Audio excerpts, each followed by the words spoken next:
थोडासा प्रेशर वाढणार, प्रेक्षकांची गर्दी वाढत असताना निश्चित का नाही वाढावा. फुलटॉ चेंडू आहे, त्या फुलटॉ चेंडूचा वापर करण्याचा प्रयत्न आणि हा वापर कोणासाठी झालेला आहे तर गुरुदत्त संघासाठी. कारण ह्या चेंडूवरती सहजरित्या झेल टिपतोय सुशांत, चांगला झेल आणि सईद त्यांना तंबू मध्ये परतावं लागणार.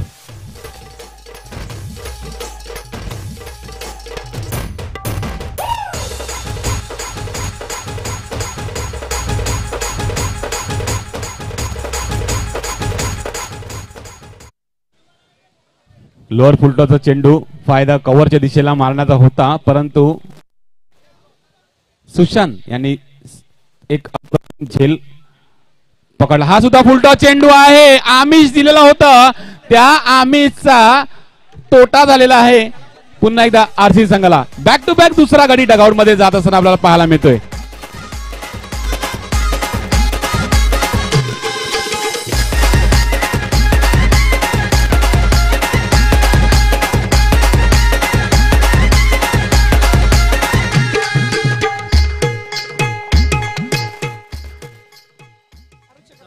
निश्चित फुलटॉस चेंडू दिला होता, आमिष दिला होता, पण हा आमिष नव्हता, हा संकेत होता की आमिष जिंकणार. तर त्या चेंडूवरती निश्चित दोन फुलटॉस चेंडूवरती दोन गडी गारद झालेले होते. हा काय हॅट्रिक साधतोय हा गोलंदाज, हॅट्रिक साधतोय. निश्चितच सांगितलं होतं की हा गोलंदाज किमया करून दाखवेल आणि ती दाखवत असताना पहिल्या तीन चेंडूवरती पहिल्या चेंडूवरती ब्रेक थ्रू दिला, त्यानंतर दोन लगातार अजून गडी गारद केले. तीन चेंडू मध्ये तीन गडी गारद केले आहेत हा गोलंदाज मनीष सारखा गोलंदाज. तीन गडी तंबू मध्ये धाडलेले आहेत. का मनीष घरतला स्ट्रायकर बॉलर म्हणतात त्याची त्यांनी प्रचिती दिली, हॅट्रिक नोंदवली आहे आणि या स्पर्धेमधील पहिली हॅट्रिक मनीष घरतच्या नावे जाते. जोरदार टाळ्या मनीष घरतसाठी. What a bowling, superb.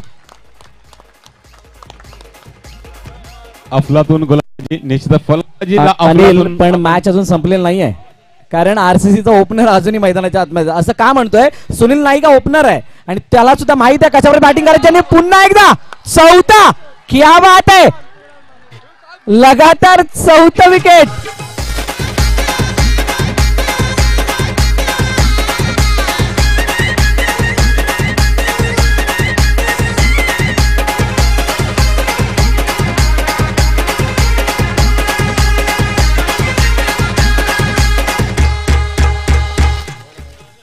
हा ऑफ ब्रेक आहे, ऑफ ब्रेक टाकण्यामध्ये माहिर हा मनीष सारखा गोलंदाज. हा मी अंडरआर्म क्रिकेट मधला ऑफ ब्रेक वाला गोलंदाज आता पाहतोय, परंतु इंटरनॅशनल मध्ये आपण पाहिला मुथय्या मुरलीधरन श्रीलंकेचा फालतू अशात नाही, त्याने 800 विकेट टेस्ट मध्ये घेतल्या. ऑफ ब्रेकर होता तो त्याकडे.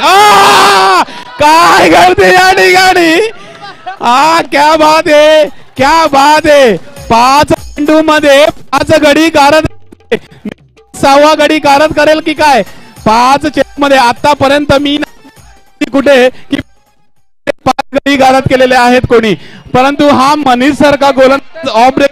आताच मी सांगतो ऑफ ब्रेकर गोलंदाज आहे, लेफ्ट हँड फलंदाजाचा. वसई तालुक्याच्या अंडरआर्म क्रिकेट मध्ये पहिल्यांदा लगातार